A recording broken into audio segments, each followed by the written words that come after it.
Happy Dating Tip Tuesday. I'm Shani, and today I want to talk about 5 aphrodisiac foods you should include in your date night. Now, you can confidently look at your date and say, do I make you horny, baby? Do I? I'm joking. Now, what are we talking about, aphrodisiacs? We're talking about food, drinks, drugs, any stimulant that will release endorphins to help increase your sexual desire. So even if your date's not turning you on, you can turn on your damn self, okay?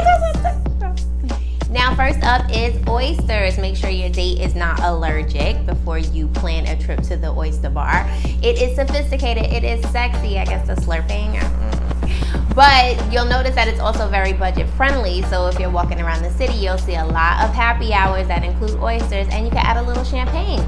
Bubbles, you're fancy. Next up, red wine. You were singing.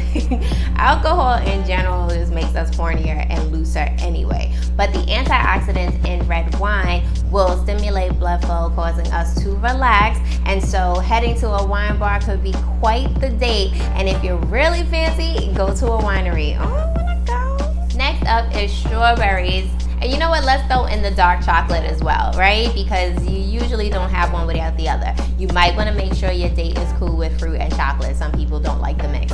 But there are so many minerals in strawberries that help promote a healthy sex drive, including magnesium and folate for those reproductive organs, right? And then the dark chocolate obviously has the antioxidants that get you all in the mood.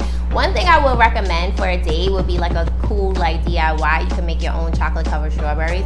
But instead of putting the chocolate on the outside where it gets all messy and it's like, it broke, put the chocolate, infuse it on the inside. This way it makes for a cleaner bite. Same taste, yum. Next up is coffee, and I know some of you are thinking, oh, drink coffee. It's not about the coffee, it's about the caffeine. Now, obviously, a cute date is a coffee shop, right? But think about it sexier, right? Maybe breakfast in bed, maybe a little after dinner coffee and a dessert. And of course, if you want to take a healthier route, you can always do a date at a juice bar. Maybe after a workout when your endorphins are on 1,000, add a little apple, some ginger, some honey, a little ginseng. Oh my goodness, y'all not going to be able to keep your hands off each other. Y'all fresh. So go on, plan a picnic and throw all that stuff in the basket. Have a good time, you nasties. Happy dating.